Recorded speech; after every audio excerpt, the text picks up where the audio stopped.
Hello, hello, Gemini Collective. Kamusta po kayong lahat? Ako po ito si James from James Tarot PH. Ito po ang inyong weekly reading for June 15 hanggang 21. Alamin po natin naghihintay sa inyo sa mga petsa na yan. But first, ihanda mo na Gemini ay yung isang tanong para po sa ating isang tanong, isang sagot. Kung meron po kayong pangmalakasang one question, hawakan nyo po yan at sa dulo po atin po yung babasahin. Gamit po ang cards na ito. Okay, let's begin. Holy Spirit, Spirit Guide, guide us for today. Inhale and exhale. Your cards for the week. Ooh, interesting.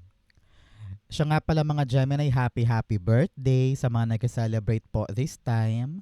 Sana po yung magkaroon kayo ng maganda at talaga namang wonderful celebration sa inyong special occasion today. Especially this week, no? Sa mga mag-celebrate pa. Sana yung magkaroon kayo ng magandang mga regalo at selebrasyon. Siya nga pala, continue po liking, commenting, and not skipping the ads sa mga readings po natin. Malaking tulong po sa akin yan. Maraming salamat po.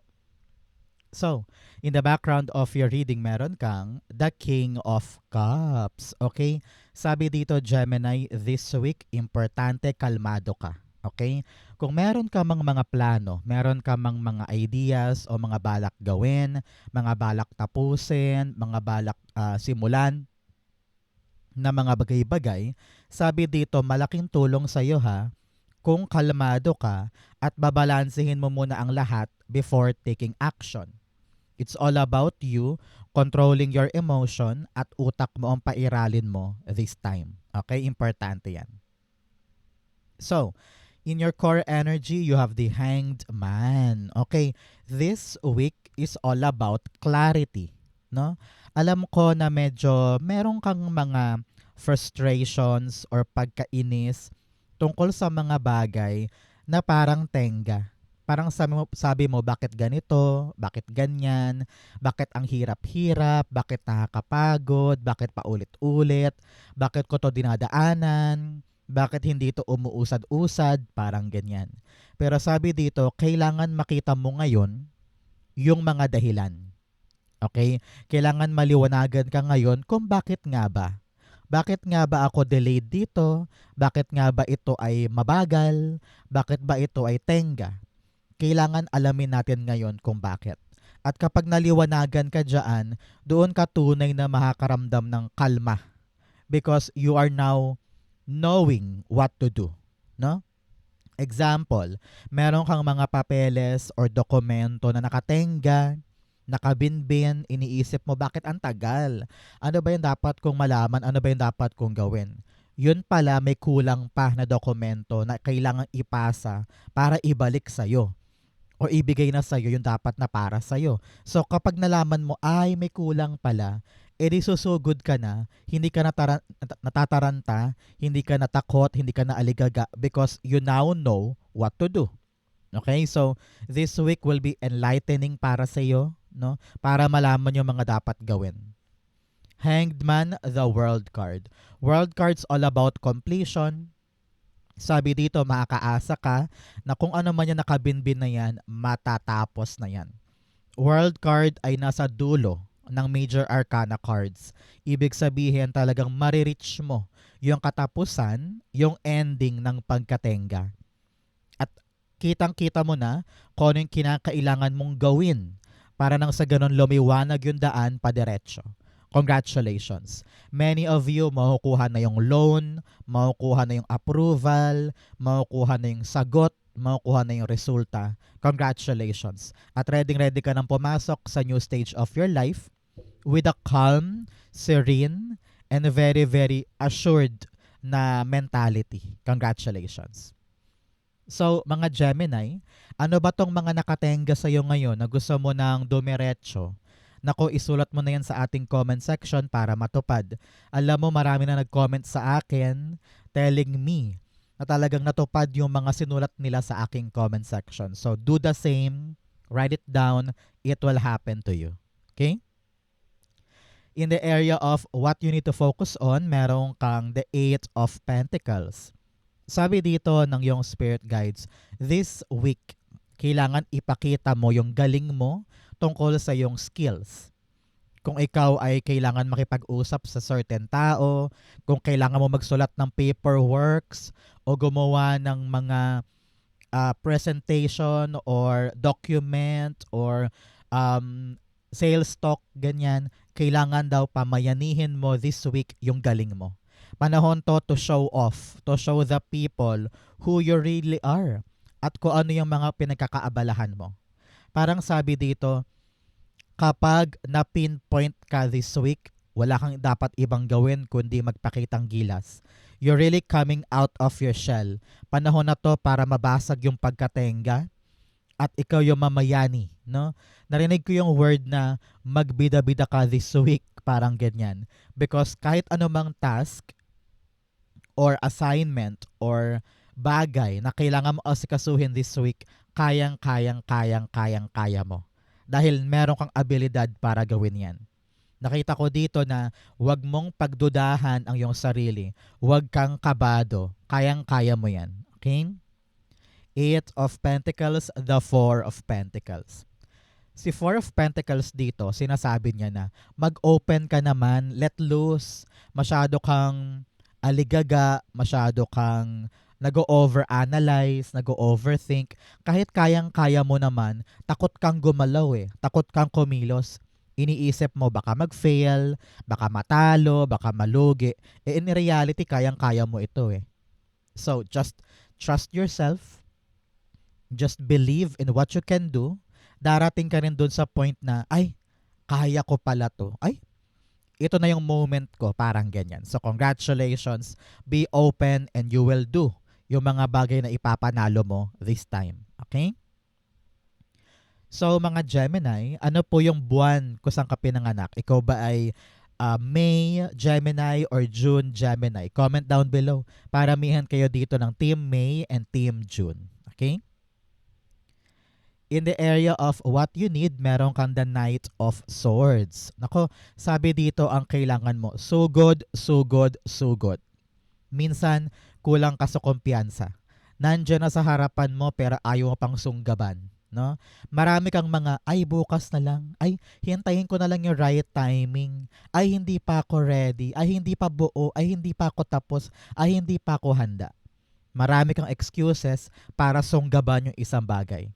No? Sabi dito, magkaroon ka naman ng, alam mo yon yung parang sigasig ngayon. Uhaw or gutom para mapanalunan yung gusto mong makuha. Yun ang kailangan mo this week. Okay? Knight of Swords, meron kang the Queen of Cups. Dalawang beses lumabas si Queen of Cups.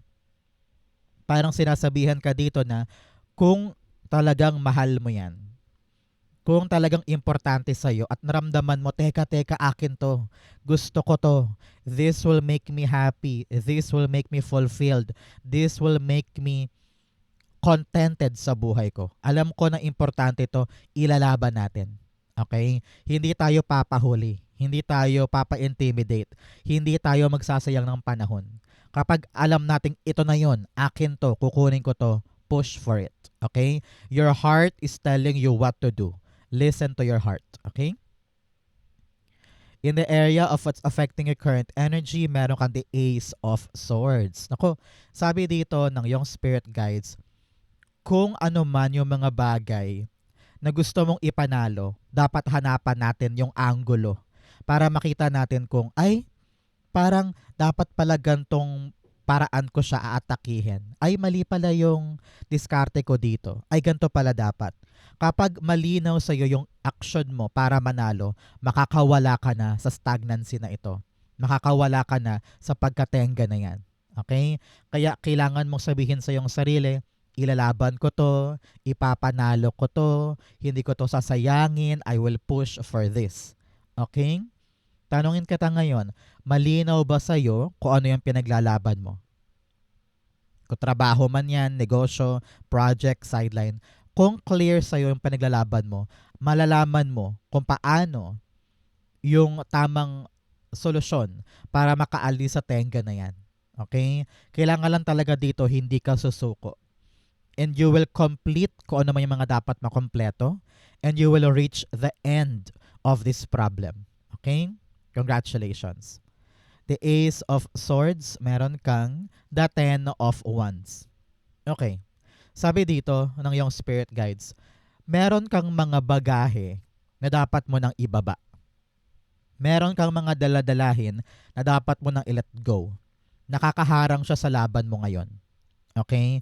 Kung ano tong mga balak mo i-prioritize, balak mo magdire-diretso, meron kang mga other responsibility or other pasanin na nakakasagabal eh.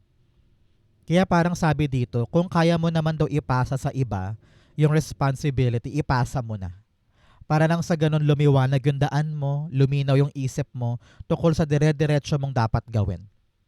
Kaya ka daw natetenga ngayon dahil sa mga bagahe na ito. Example, balak mo na mag-Canada or mag-Korea, pero dahil marami kang responsibilidad sa pamilya, nahihirapan kang tahakin yung landas na yon. Sa panahon to for you na i-cut yung mga other responsibility, ipasa na yan sa iba para magawa mo na yung para sa'yo at hindi ka na matenga. At makapasok ka na dito sa new life mo. Okay? In the area of your near future, meron kang the Queen of Cups. Heto ka. In the near future, panalong panalo. Nakuha mo yung para sa'yo. Yung ngayon na parang tenga pa lang, hindi mo alam kung makukuha mo ba, kung para sa'yo ba, na kompleto mo yung cycle, nagawa mo. At heto ka, hawak na hawak mo sa kamay mo yung outcome or bunga.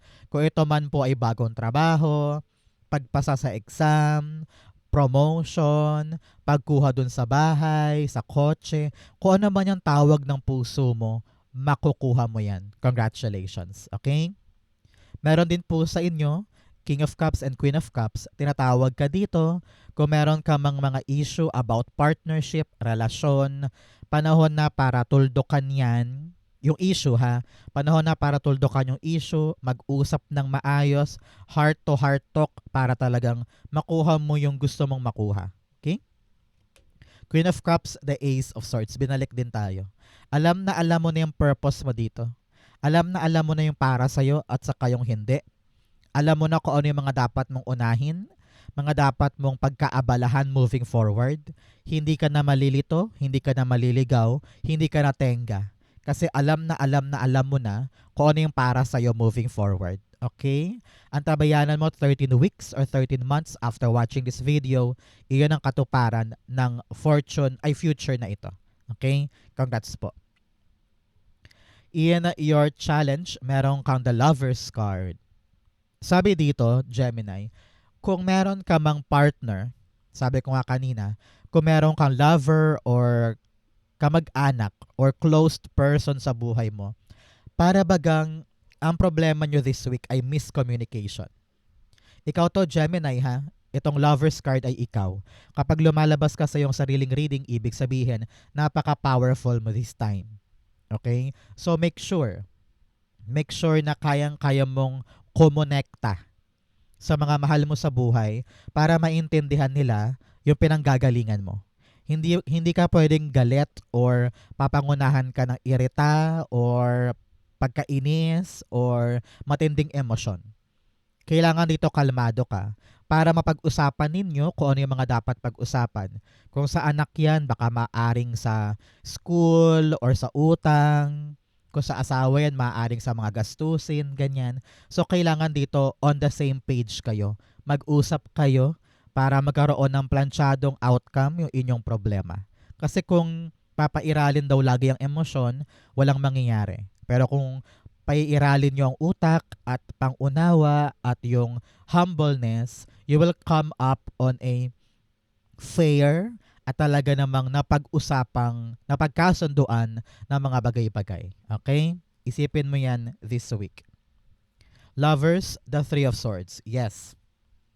Three of Swords here, sabi, kung ano man yung mga rason ng pain, pagkabigo, rejections, disappointment, or parang feeling mo hindi mo nakuha yung gusto mo from this conversation o from this ugnayan, pag-usapan daw. Kailangan hindi pwedeng iiwanan na lang nakabitin yung mga issue, no? Sabi ko nga dito, kung ano yung kaliwanagan ngayon, magdudulot yan ng magandang ending, no? So kapag pinag-usapan, magdudulot ito ng katapusan ng isang painful experience. Kaya kung kailangan mo nang kausapin yung mga dapat kausapin para makalaya ka na sa pain na ito, kausapin mo na daw. Para meron kang closure, meron kang pag-abante, meron kang kaliwanagan na magpapagaan lahat ng bigat sa'yo at malinaw na for you in the future kung ano yung mga dapat mong ingatan at pangalagaan. Ngayon, susugod tayo sa mga bagay na importante sa atin. Kung ano yung rason ng pain, kailangan nating i-let go. Kailangan nating makipag-usap.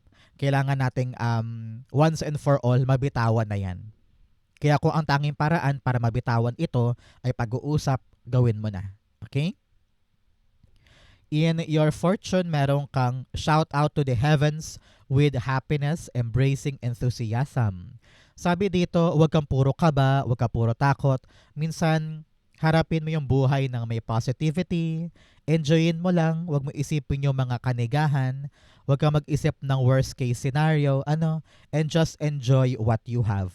Sa ganyang mga pagkakataon, ma-attract mo yung mga good things in your life. Okay? In your fortune, you have the Tower card. Yes, magalak ka. Ito na yung pagbabagong hinihintay mo. Okay? Kung naghihintay ka ng malaking changes, malaking pagtatapos sa mga bagay na nakatenga, ito na yon. Kung nakatenga yung papeles, nakatenga yung pera, nakatenga yung trabaho mo, kung walang nangyayari sa buhay mo ngayon, naku, asahan mo na meron kang malaking pagbabago. Huwag kang mataranta, huwag kang matakot, huwag kang mag-aligaga. Natural ito. Kumbaga, binubuwag na ni God yung hindi para sa'yo para makapasok. No? Makapasok talaga yung mga opportunity at blessing na gusto niyang makuha mo. So be excited, be glad. Kung dumadanas ka man ngayon ng hirap, pagod, kayod, naku, magbabago na yan. Congratulations. Tower card, the Ten of Pentacles. Wow. Ten of Pentacles is all about you focusing on long-term things. Long-term relationships, long-term trabaho, long-term career. Hindi lang iniisip yung para sa ngayon. Parang this week you are thinking for the next 10 years or the next 5 years. Parang ganyan. Gusto mo nang maging stable, maging sigurado, maging konkreto yung plano mo. Kaya kung ano man tong babaguhin mo ngayon, nakita ko talaga na makakatulong yan para makita mo kung ano yung pangmatagalan. Pangmatagalang relasyon, pangmatagalang ugnayan, pangmatagalang pera, ganyan. So congratulations, you're entering your very abundant era this time. Napakaganda. I-claim mo to para sa'yo to. In your divine messages, meron kang emotions are running high. Wait lang ha, nakita ko dito na kung medyo matamlay ang negosyo mo nitong mga nakaraan, sisigla na yan ulit. Magbabago na. Congrats po. Okay? Emotions are running high. Halo-halo yung emotion mo. Hindi mo alam kung ano dapat mong maramdaman. Kung takot ba, excitement ba, saya ba or lungkot or kaba. Okay lang yan. Tao ka lang. Normal lang yan. Ang importante, alam mo, sabi ko nga sa'yo sa ating opening, panghawakan mo ang iyong emosyon. Hindi pwedeng yaan ang magdidikta ng iyong bawat desisyon, ng iyong bawat aksyon, at mga sasabihin mo. Make sure na hindi mo hahayaan na ikaw ay magpadala sa iyong mga extreme emotions. Okay? In your divine, meron kang the Five of Wands. Especially sa mga conflict, sa mga away, sa mga kompetisyon, sa mga pataasan ng pride, pataasan ng ego. Huwag kang magpapadala doon sa bigat ng conflict or bigat ng konfrontasyon. Kailangan you need to separate yourself from the conflict. May mga laban ka na hindi mo dapat labanan. May mga issue ka na hindi mo dapat patulan, no? Panahon to for you to really sit down and sabihin sa sarili mo na ano ba yung mga dapat kong i-prioritize? Ano ba yung mga dapat kong paglaanan ng effort at energy? Kung ito'y hindi karapat-dapat, ile-let go mo yan. Dededmahin mo lang, parang ganyan. So make sure this week na hindi ka papasok sa mga bagong away, sa mga bagong issue. Five of Wands, the Nine of Swords. Dahil problema lang ang dulot niyan. Hindi porkat hinarap mo ay talaga namang masosolve, di ba? Kasi merong mga taong palaaway na hindi naman talaga nila aim or goal ang maayos yung isang problema. Minsan talagang war freak lang yung ibang tao. And you don't need to be part of that chaos. You don't need to be part of that drama. So separate yourself from all those chaos para hindi ka makaramdam ng stress, worry, at labi sa pag-iisip. Panahon to para i-focus ang sarili mo sa pag-andar ng mga bagay-bagay. I-let go yung mga baggages. Baka itong mga away na to ang baggages na yan. I-let go mo yan para nang sa ganon, makompleto mo rin dapat kompletuhin at makalarga ka na para sa isang long-term na abundance. Okay? Importante yan. Outcome mo to, bigyan mo na kita ng fortune cards. You have Lily, spiritual love. Meron daw po kayo mga namayapang kamag-anak na hanggang ngayon ay pinoproteksyonan ka pa. So your spirit guides, your ancestors are really guiding you every single day. Congratulations. You also have crown, honor, and respect will come to you. Sabi dito, this week meron kang pagkilala or hahangaan ka dahil sa nangyaring maganda tungkol sa iyong inaasikaso ngayon. Congratulations. Sabi ko nga, this is the great time for you to stand out, to open yourself, magbida-bida dahil meron kang ma-achieve na pambihira. You also have older woman, babae daw po na medyo may edad sa'yo, maaring lola, nanay, tita, or katrabaho or kapitbahay, may concern daw sa kanya.